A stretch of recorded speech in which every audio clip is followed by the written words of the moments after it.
The cabin, the conflict, and the call asterisk. It started with the sun casting golden rays across the still surface of Clearwater Lake, a pristine hidden gem tucked between two pine-covered ridges.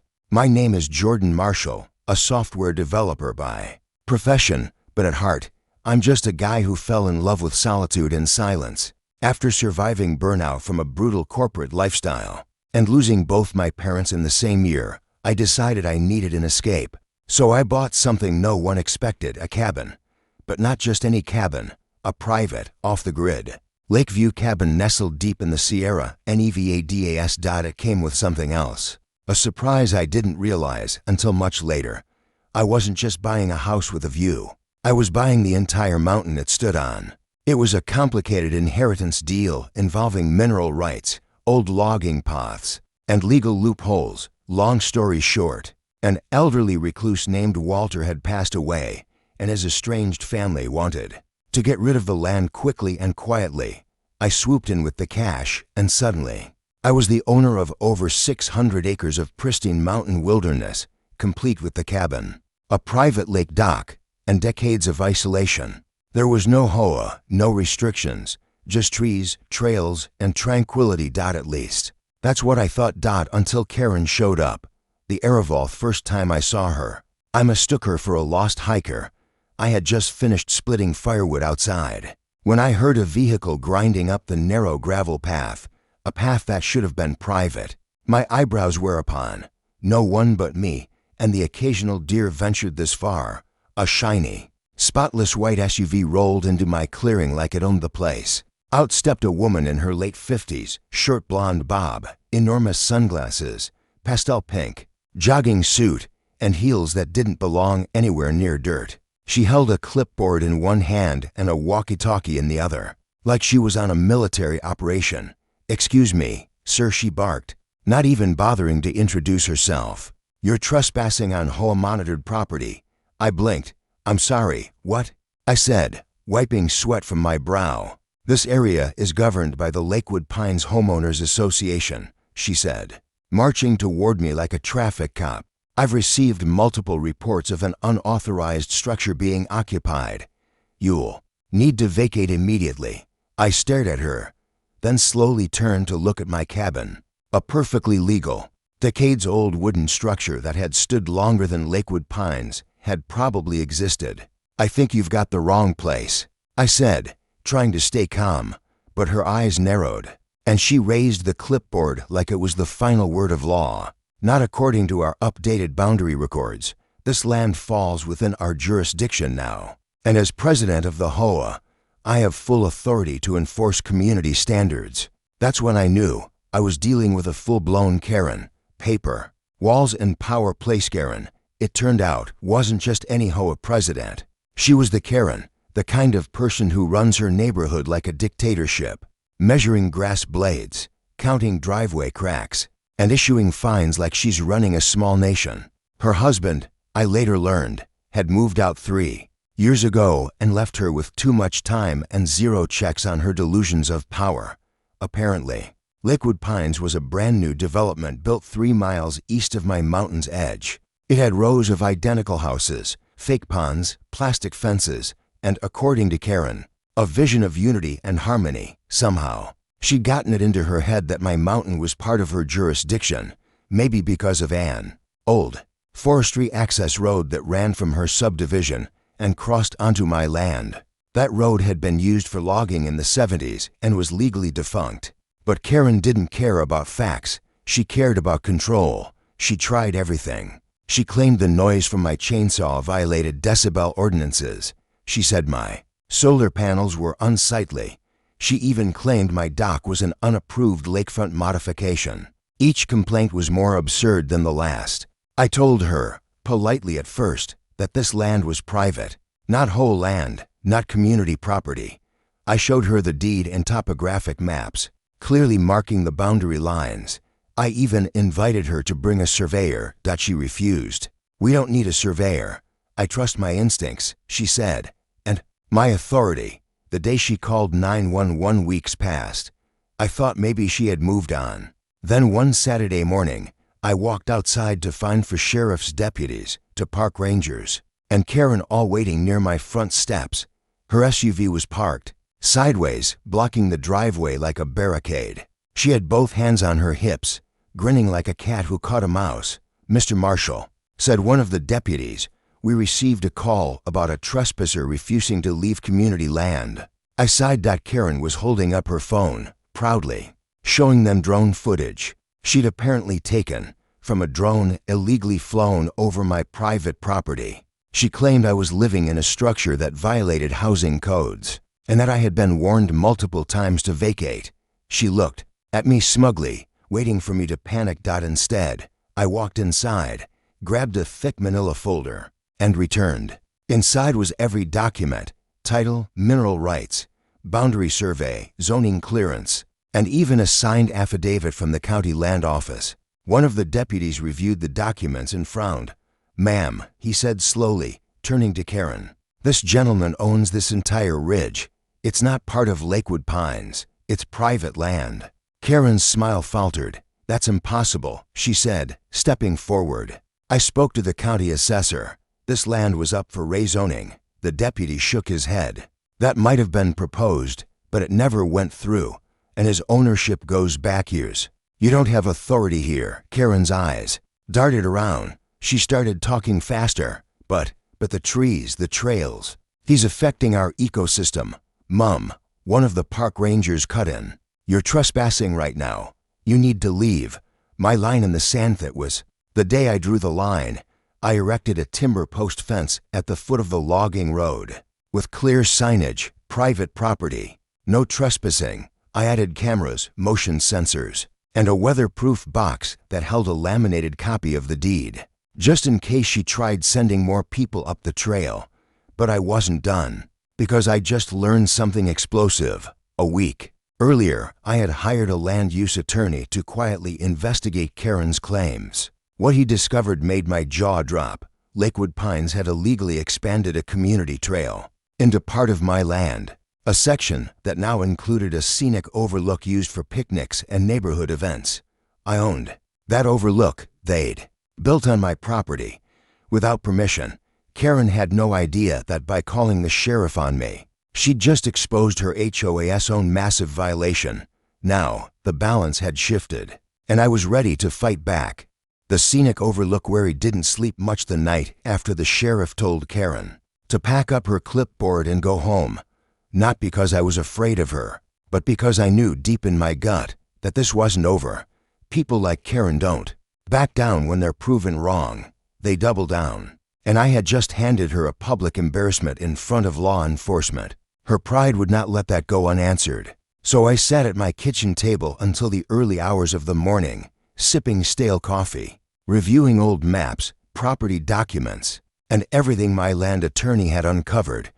What he showed me still rattled in my head like a hornet trapped in a jar. Lakewood Pines had illegally extended a walking trail from their subdivision into a section of forest that clearly belonged to me. At the end of that trail, they had built a so-called community overlook deck, a wooden platform with benches, flags, decorative lighting, and a sign that read, "Proudly built by the Lakewood Pines HOA, a place for peace." Peace Hut was built on land they didn't own, and they were hosting weekly HOA wine tastings there every Thursday evening. Karen and her crew of rule-enforcing enablers would walk their fluffy dogs up that trail, like they were ascending a sacred place, and then sit drinking Chardonnay on my soil, laughing and gossiping about whose shutters were not up to neighborhood standards. I'll admit, I got angry, really angry. Not the hot kind of anger that makes you yell. The cold kind. The kind that sits in your chest and tightens every time you remember how many times you tried to be civil. I had given Karen chances. I had shown her maps, invited her to look at legal documents, and offered to have a rational discussion. She had responded by bringing the sheriff to my front door. So I decided to do the one thing Karen never saw coming. I made a plan, not for revenge, but for a lesson. Something that would force her to see the consequences of treating people like her personal underlings. I wasn't going to yell. I wasn't going to argue. I was going to reclaim what was mine, and I was going to do it by the book. Operation Overlook It began with one phone call to a private surveying company I had worked with before on a freelance mapping project years ago. I explained the situation, gave them the coordinates and deed references, and asked them to conduct a fresh boundary survey with photographic documentation. They agreed, but with a condition. I needed to meet them on site with a representative. From the county records office. No problem. I contacted John Teller, a calm, friendly middle-aged man who worked for the county assessor's office. He was more than happy to take a day trip up the mountain, especially when I mentioned I'd be filing a formal complaint regarding an illegal encroachment by a registered HOA.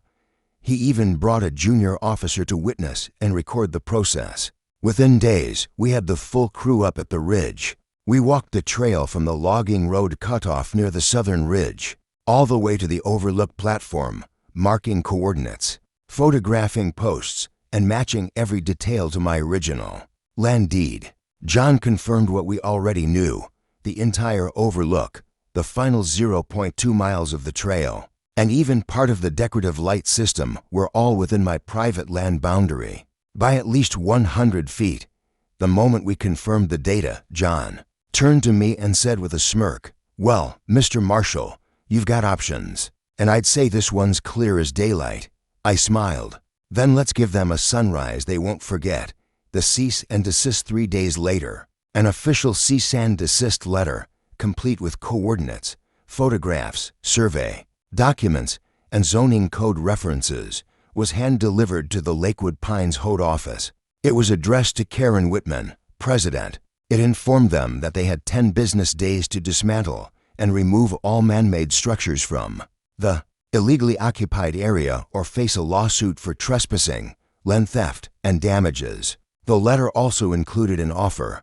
I would allow them to apply for a temporary permit if they formally acknowledged my land ownership, ceased all HOA operations near the ridge, and issued a public apology in the HOA newsletter. It was more than fair. Karen didn't see it that way. Instead, she posted in the Lakewood Pines online community board that a hostile and aggressive squatter was threatening their safe spaces with fake documents. She called me a danger to community harmony and accused me of faking the land ownership, using internet trickery. That post spread like wildfire, but it was too late, because I had also sent copies of the cease and desist to local media, and one small newspaper, the Sierra Gazette, picked it up. Their article read, "HOA builds scenic platform on man's private land.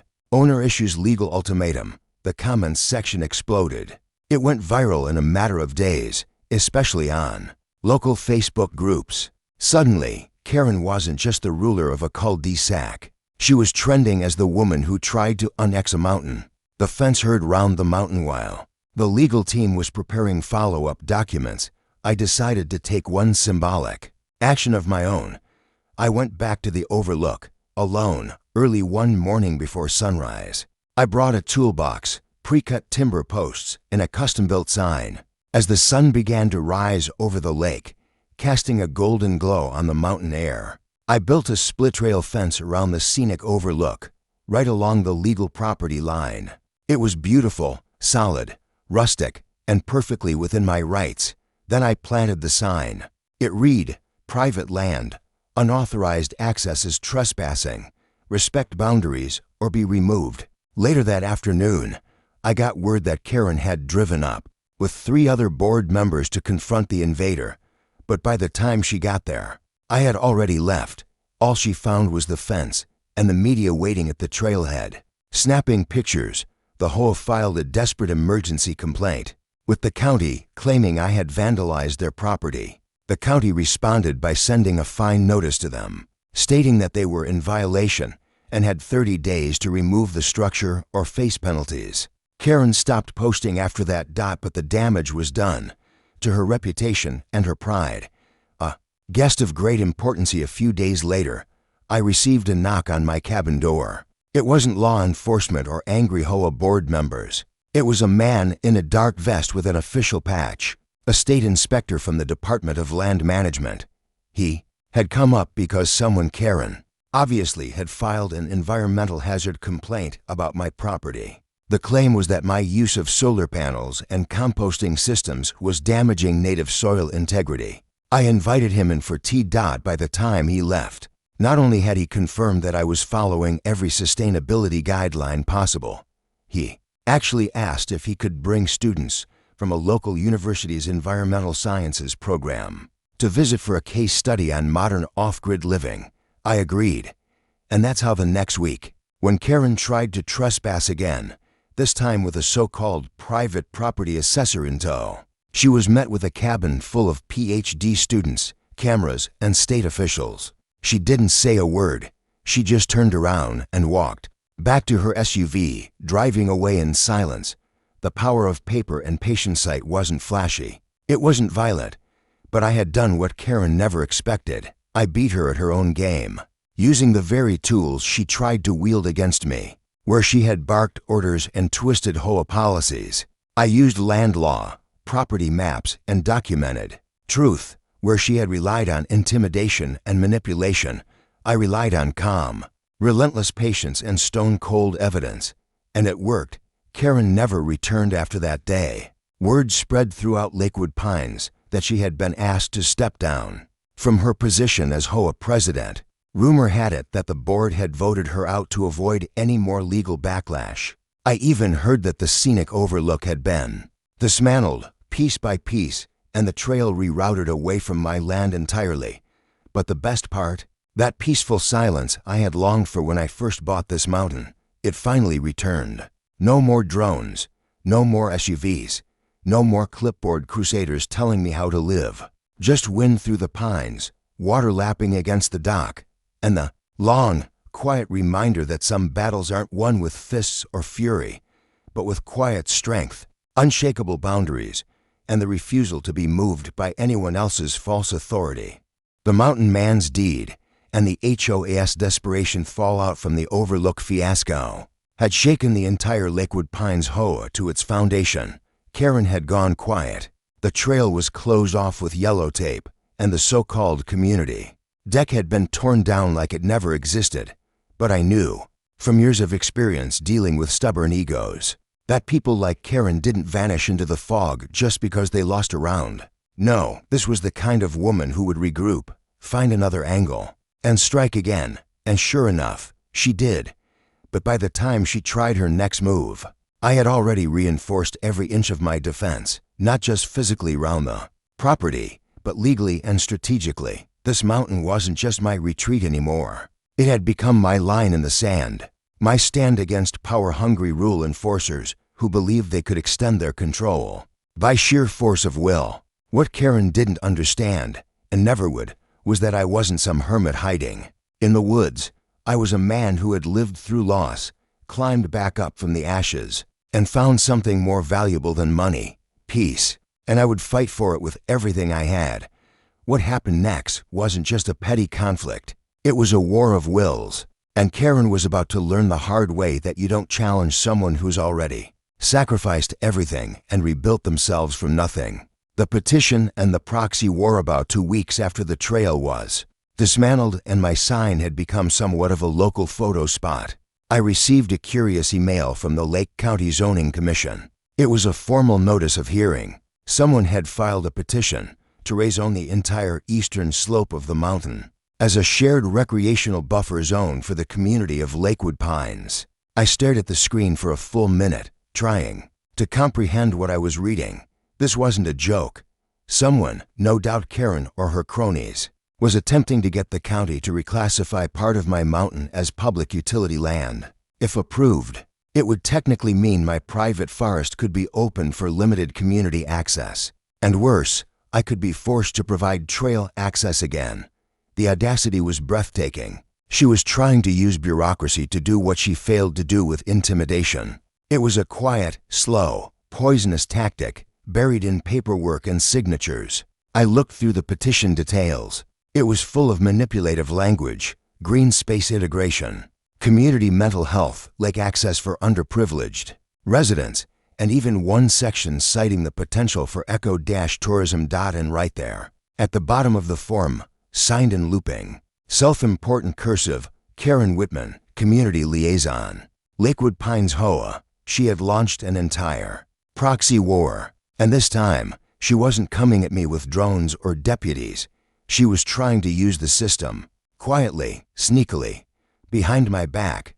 Unfortunately for her, I had seen this tactic before. I used to work in corporate software licensing, where contracts are nothing more than landmines in PDF form. I knew how to fight this battle, so I printed every page of the zoning request, every attachment, and every document with Karen's signature, and I brought it straight to my land use attorney. I want to bury this, I told him, and I want to do it clean. He grinned. Then, let's teach them the rules of the real game. Building a fortress of law began by drafting a counterpetition and submitting it to the same zoning commission.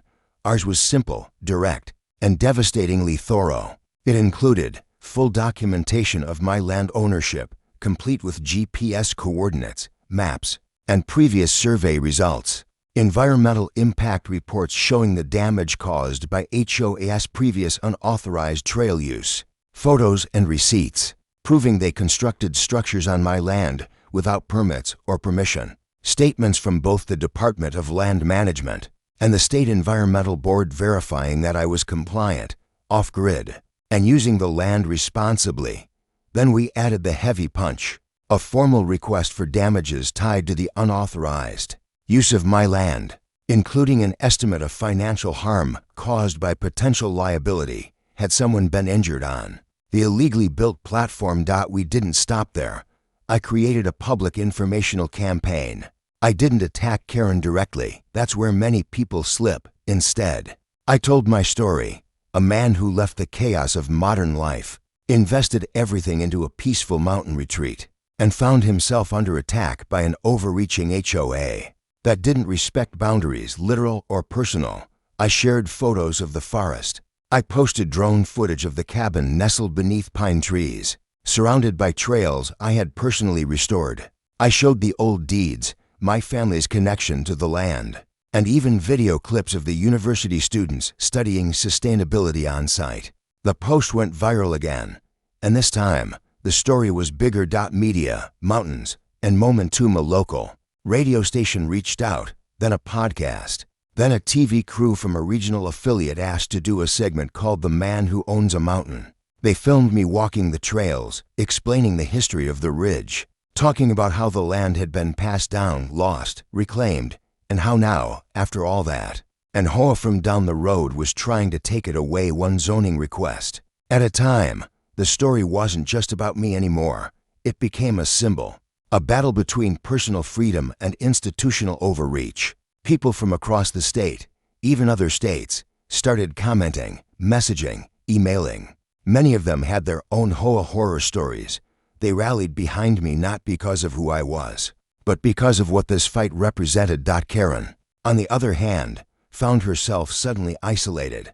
Other members of her HOA board, facing pressure from the press and public backlash, started distancing themselves. I heard from a neighbor of hers that a special vote had been called to reassign her position as community liaison. She had become a liability, but even then, I wasn't finished. At the hearing, a formal county meeting held in a wood-paneled chamber filled with folding chairs and microphones, I stood and calmly laid out every piece of evidence. Karen was present, sitting stiffly in the front row with a forced smile and crossed arms, acting as if the entire thing was beneath her. But her eyes twitched every time the commissioners asked her to clarify something. She fumbled her notes, she stumbled over her answers, and when they asked her to explain why she had led a construction effort without permits on someone else's private land, her smile finally cracked. I was told it was unused, she muttered. That was the moment she lost them. The zoning petition was denied unanimously. But more importantly, the county issued an injunction barring Karen or the HOA from any further filings involving that region for the next 18 months. She was done. The quiet after the storm after the hearing, as people filed out and reporters rushed forward for interviews, I stepped outside into the bright afternoon light. I could feel the warmth on my face. I looked toward the mountain, hazy in the distance, but steady and strong like it always had been. My home, my refuge. I walked to my truck, feeling more peace than I had in months. I didn't hear Karen approach. She tapped my shoulder, and I turned. Her sunglasses were on again, but her voice was small, like the wind had finally blown the fight out of her. "You could have just ignored it, she said. "Let it go." I looked at her for a moment, not with hate, but with clarity. "Karen," I said, "I did let things go. Over and over, until you tried to take what wasn't yours.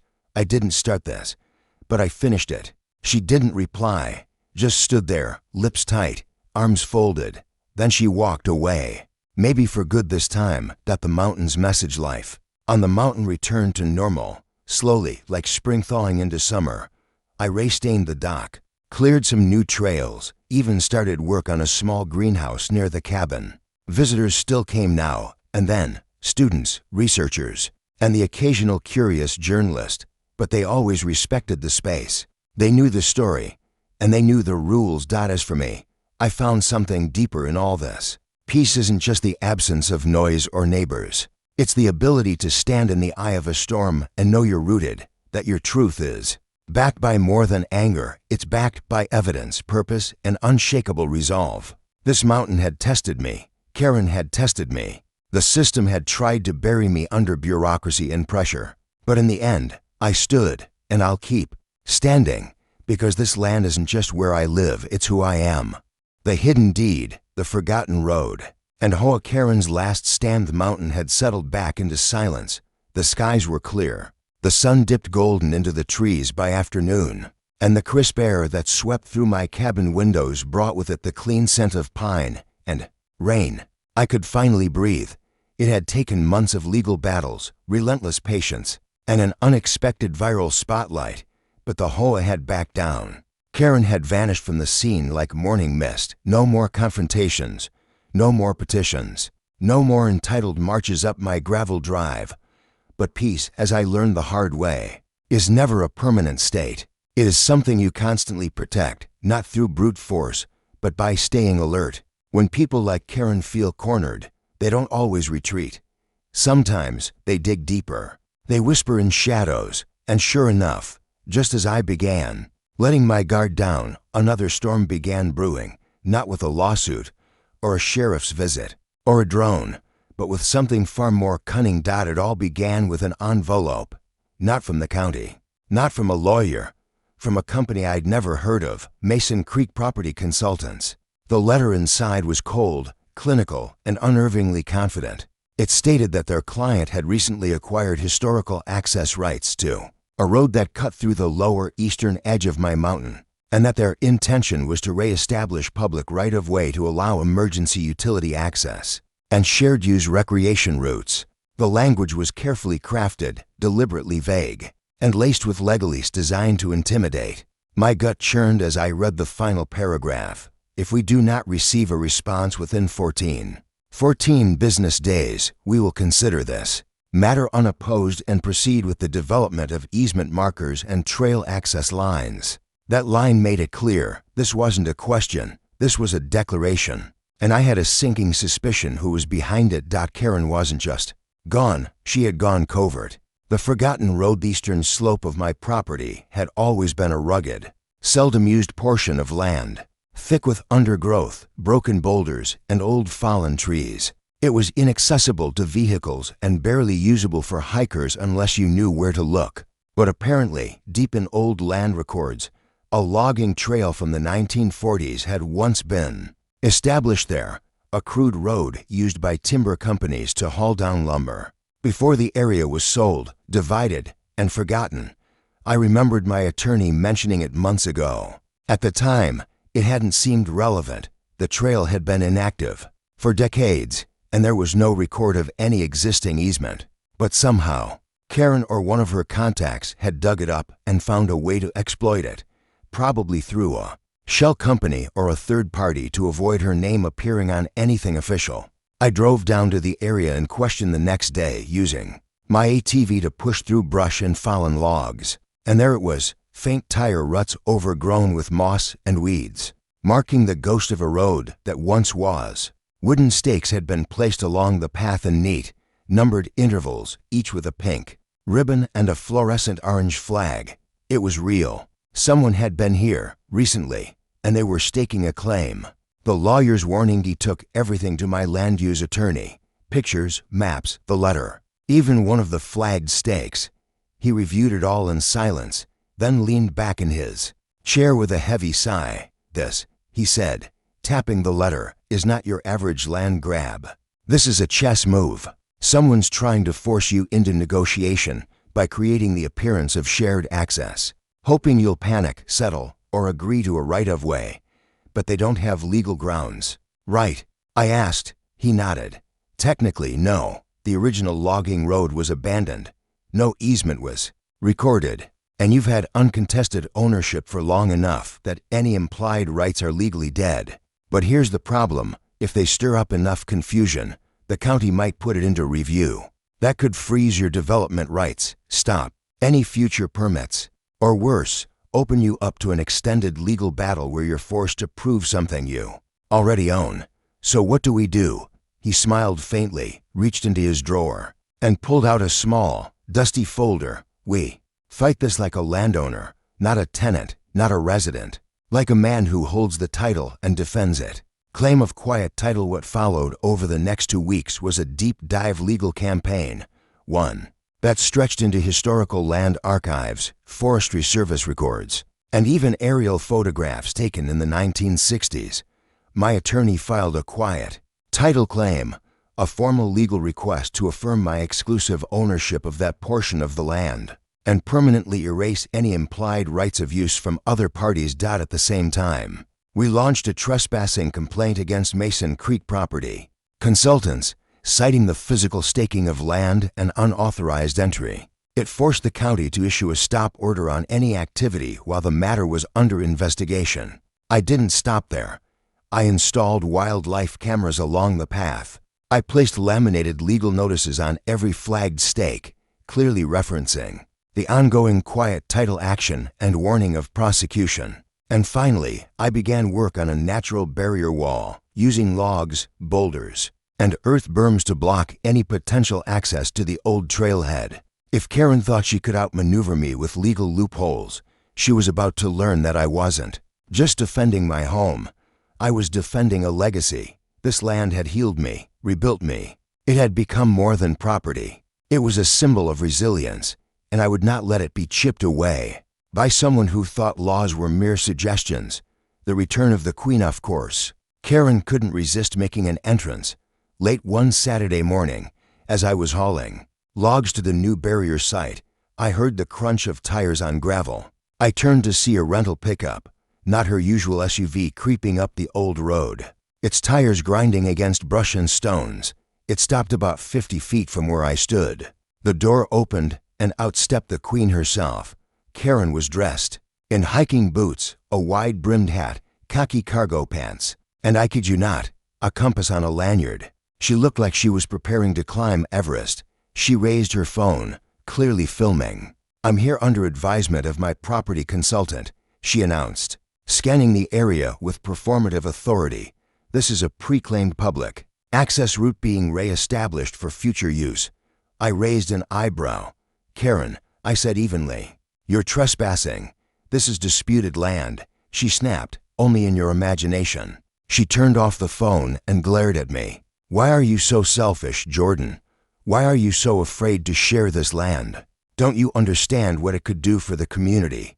I stepped forward, stopping at the edge of my barrier. "I'm not afraid to share," I said.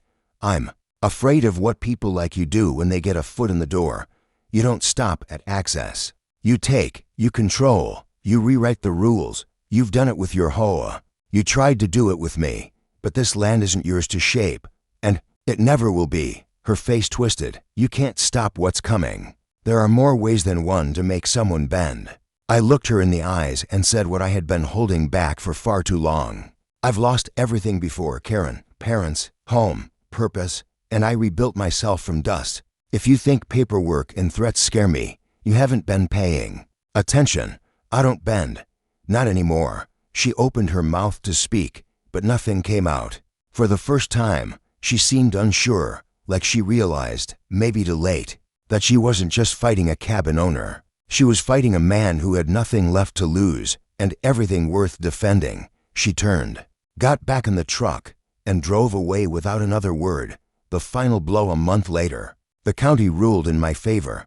The quiet title was affirmed. The road was officially classified as abandoned and non-viable for any future development. Mason Creek Property Consultants was fined for unauthorized staking. The entire trail, the last desperate scheme of a woman who didn't know when to stop, was gone. Karen's name would never appear on any legal document regarding my mountain. Again, I celebrated not with champagne, not with media, not with gloating, but by taking a walk through the trees. Just me, the wind, and the sound of leaves rustling like applause. From a silent audience, the mountain had been tested. So had I, and once again, we had stood tall. Karen's public ambush and the return of the ghost be the 5th month of relative peace. I had convinced myself that the mountain was finally mine again, not just on paper, but in spirit. The wildlife had returned to its usual rhythms. My greenhouse project was thriving. My trail cams were filled with bears, foxes, and the occasional nosy raccoon. And I had even begun writing a personal memoir about my journey back from loss. The nightmares had faded, the intrusive thoughts about drones, HOA fines, and bureaucratic interference had become faint echoes rather than daily burdens. But peace, as I had learned time and time again, is not a gift. It is a defense. You do not own peace, you guard it. And just as I was finally lowering my shoulders and letting the mountain air loosen my bones, I received an invitation that pulled me back into the fire. It came from the Lake County Public Library, a handwritten letter signed by the event's coordinator, politely inviting me to a community storytelling event titled Land, Legacy, and Living Wild. It was a gathering meant to spotlight local landowners, homesteaders, and longtime residents who had resisted development in favor of preservation. I was honored, genuinely. The coordinator had seen the local news coverage about my cabin and mountain, and thought my story could inspire others. It sounded wholesome, quiet, healing. But what I didn't know at the time was that someone else had also received an invitation, someone who hadn't yet accepted defeat, someone who would turn an innocent storytelling event into a final battleground one, not fought in courtrooms or along property lines, but in public, before a crowd, and in front of cameras. Karen was back, and this time, she had come prepared to rewrite history. The Library Showdown event was held in the rustic main hall of the Lake County Library, a cozy, lodge-style room, with wooden beams, chandeliers fashioned from deer antlers, and rows of folding chairs arranged around a small stage backed by a fireplace. A podium stood in the center, and a banner read, "Our stories, our land, our voice." I arrived early, dressed in my best flannel shirt and clean jeans, with a flash drive of prepared notes in my pocket and a heart surprisingly at ease. About 50 people had shown up: presidents, hikers, environmentalists, and even a few curious teens looking to earn extra credit. The vibe was warm. I shook hands, signed a few copies of a local magazine that had run a feature on me, and even posed for a photo with a young couple hoping to one day live like you do off-grid. Then, 20 minutes before the event began, I saw her. Karen. She stepped into the room with a velvet scarf, a leather-bound notebook, and a small entourage. 2 HOA board members, who looked like they hadn't been told why they were really there. She smiled when she saw me, not the kind of smile you give a neighbor, the kind you give an opponent in a chess game just before sacrificing your queen to set up a devastating checkmate. My stomach tightened. I walked over. "You weren't listed on the program," I said evenly. She shrugged. "I was invited by one of the committee members. I thought it might be nice for the community to hear both sides of the land story. There aren't two sides to a deed, Karen. Oh, but there are sides to intentions, Jordan. And it's time people heard about what kind of man you really are." That's when I realized something chilling. She wasn't just here to speak. She was here to destroy me. Publicly, on record. She was playing the sympathy card. And unless I stayed calm, she would frame me as a paranoid recluse, hoarding land that could be used for good. Her speech. Karen was called up first. She began with grace and false humility, thanking the organizers, praising the beauty of Lake County, and then slipping in her narrative like a dagger in silk. She spoke of the pain of watching a mountain we once loved become a battleground. She told the audience about the overlooked deck and the deep emotional loss. It caused the community to have it removed. She lamented the tone of division that had taken root. Then she dropped the bomb. In fact, she said, her voice softening with practiced emotion, many of us who live near the mountain have begun fundraising efforts to create a wildlife and education center, something we had hoped to do with the cooperation of its current resident. But sadly, he's chosen to keep the land closed, isolated, and unavailable for our children and our future. There were murmurs in the crowd. Curious eyes turned toward me. A few even nodded sympathetically. And in that moment, I realized what Karen was doing wasn't just manipulation, it was character assassination. Not with rage, not with lawsuits, but with weaponized compassion. She was rewriting her failures as misunderstood efforts to serve the greater good. And if I stood up and ranted about legal boundaries and trespassing, I'd look like exactly what she wanted, a bitter old man protecting his mountain from the world. But I had learned her game. I had watched her bluff with false confidence before. So, when they called my name, I walked to the podium slowly, calmly, and I told the truth. My truth. I didn't defend myself. I didn't accuse her. I told the audience my story, how I had lost my parents unexpectedly, burned out in a job that drained every drop of soul from me, and finally found myself in a dusty old cabin atop a forgotten ridge, trying to remember what peace felt like. I told them about the beauty of silence, the healing that came from splitting wood with your own hands, the way the wind through pine trees sounded like whispers from a quieter, wiser world. I showed them photos of the wildlife, of university, students conducting soil tests, of my greenhouse and the solar panels, and the modest dock I had rebuilt by hand. I spoke about how land ownership, to me, was never about control but stewardship, and that peace once found isn't a wall you build, but a promise you keep. Then I ended with this: I have no problem with community, but community is built on consent, not coercion, on collaboration, not conquest. I would love to teach children about wildlife. I'd be honored to share the land with those who respect it, and with those who ask. But you don't ask by drone. You don't ask by lawsuit. You don't ask by lies. You ask by knocking on a door, and sometimes the door opens. There was silence. Then slow applause. Then a standing ovation. And when I sat down, I didn't even glance at Karen, because I didn't need to win against her. I had already won with the truth, the ghost from the past. After the event ended and the hall began to clear, I stepped outside to the parking lot to breathe. That's when I saw a figure leaning against a car. I hadn't noticed before, a tall woman with sharp eyes and a familiar presence.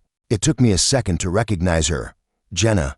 I asked. She nodded, smiled. "Long time." Jenna was an old flame from the time before the cabin, before the mountain. We had dated during my early years in the city until the stress, the grief, and my emotional collapse drove a wedge between us that neither of us could bridge. She had always wanted to escape the city too, but life had taken her elsewhere until, apparently, she read about me in the Gazette. "I had to see it for myself," she said, looking out toward the tree line. I didn't know what to say. My heart was pounding like it hadn't in years. "Still building walls?" she asked playfully. "Only the kind that keep Karen out," I replied. She laughed. "Good. Because I didn't come here to fight you. I came to see if there's room on that mountain for someone else who's tired of the noise." I looked at her. The wind stirred her hair. The stars were coming out. And for the first time in what felt like a century, I thought maybe this mountain had one more story to tell, one that wasn't about conflict, or Karen or courts. But about connection. And maybe, just maybe, a new beginning. The will, the wedding, and the war that ended. Peace returned to my mountain, not with silence, but with harmony. The library event had changed things. The narrative Karen tried to spin had dissolved in the warmth of a community finally hearing the truth from my own voice, not filtered through HOA newsletters, court filings, or gossip forums. I had become more than a name on a deed. I was now a person to them, a person with a story. And stories, as I'd learned, can disarm more bullets than any weapon. After Jenna re-entered my life, something began to shift inside me, not quickly, not dramatically, but gently, like snow beginning to melt on the upper ridges. a quiet thawing of the loneliness I'd carried for years. She stayed a while longer after the event, helping with small things around the cabin, planting new herbs in my greenhouse, and hiking the old trails I hadn't dared climb in months. We talked at night by the fire like we used to, except now, without the ghosts of expectations. We weren't trying to be who we were. We were letting each other be who we had become. And yet, even as that new chapter unfolded, the past wasn't quite done with me, because a letter arrived, not from Karen. Not from the court, but from a law firm based out of Denver, with a wax seal, and my late father's initials on the envelope. Inside was a posthumous addendum to his original estate, a document I'd never known existed. And what it revealed changed everything I thought I knew. The lost parcel letter was from a firm that specialized in land grants and federal reclamation.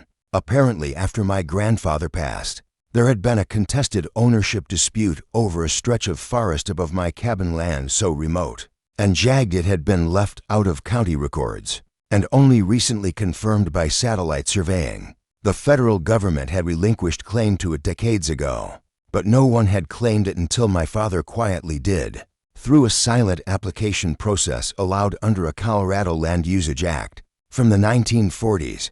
He had never told anyone, not even my mother. It was 80 additional acres, stretching from the North Ridge down into a hidden valley. And now it was mine. The news hit me like a landslide. I drove out with a local ranger the next day to inspect it, following a game trail past a fallen logging road. What I found wasn't just trees and stone. It was beauty untouched, an alpine meadow blooming with wild lupine and golden columbine, a glacial stream so clean I could see trout darting beneath the surface, and tucked behind a granite cliff an abandoned fire lookout tower, still standing, still intact. It was as if the mountain had been holding onto this secret, waiting for the right moment to reveal it. I stood at the edge of that stream, my boots sinking into soft moss, and felt something stir inside me. Not pride, not greed. Purpose. This wasn't just land to protect anymore. It was legacy to share. Karen's final movement news travels fast in small towns, and within a week, Karen knew.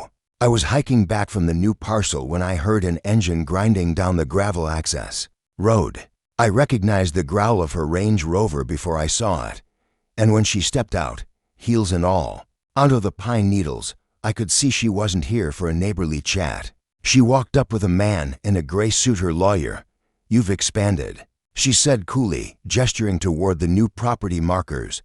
"Impressive." I nodded. "Didn't have to. It was already mine." She smiled, tight-lipped. "You know, there are environmental grant proposals being discussed at the next state assembly. They're very generous toward communities that open private land for educational purposes. You could turn this whole area into a learning reserve with the right board of advisors." Of course, I blinked. "You're trying to backdoor the HOA onto my land through a state-funded program. It's not about control anymore, Jordan. It's about visibility, credibility. You could be the face of the movement if you let us help manage it." I laughed, not because it was funny, but because it was so. "Karen, you tried to take the cabin, called the cops on me, smeared my name in the press, and now you want to help manage my legacy. People forget," she said, brushing a pinnacone off her coat. "Memories are short, especially if there's funding involved." She handed me a folder, grant proposals, nonprofit drafts, a drafted PR plan with my name attached. Then she said it, the one line I'll never forget, "Or you can keep playing the mountain man until they find a reason to take it from you anyway." I didn't say anything. I just stared at her. Then I opened the folder, tore it in half, dropped it into the stream. And said, "I'd rather lose everything than sell it to you." Karen didn't even flinch, just turned to her lawyer and said, "You see, emotional, unstable. It's only a matter of time." But time had run out for her, because just behind her Range Rover, my neighbor, an attorney, conservationist, and retired Air Force colonel, had been quietly recording the entire conversation from the edge of the trees. He stepped out, introduced himself, handed her a cease and desist letter, and informed her that her HOA's charter had officially been nullified 2 days ago by a county court after a petition revealed falsified minutes and years of fraudulent, Elections. Karen froze. You're done, he said gently. The HOA doesn't exist anymore. And if you trespass again, you'll be doing so as a civilian. For the first time in a year, Karen had no words. She left, and she never came back. A new beginning. 6 months later, I married Jenna on the meadow above the stream.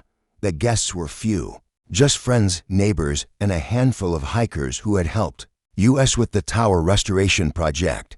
We rebuilt the old fire lookout as a remote cabin for at-risk youth programs, off-grid retreats for students in need of escape, healing, or focus. I donated half the new land to a wildlife conservancy, keeping only the parts I needed. I built trails, erected signs, and created a place that was open not to HOA committees or land developers, but to those who asked with respect.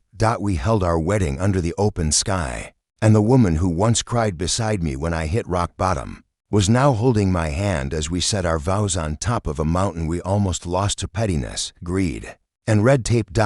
And when the sun set behind the ridgeline that day, I realized something. Karen had never been the enemy. Fear was. Fear that if we don't control the world, it will control us. Fear that our silence isn't protection, but weakness. Fear that peace is just a pause between battles. But I had learned otherwise. Peace is a choice, and on that mountain, I chose it.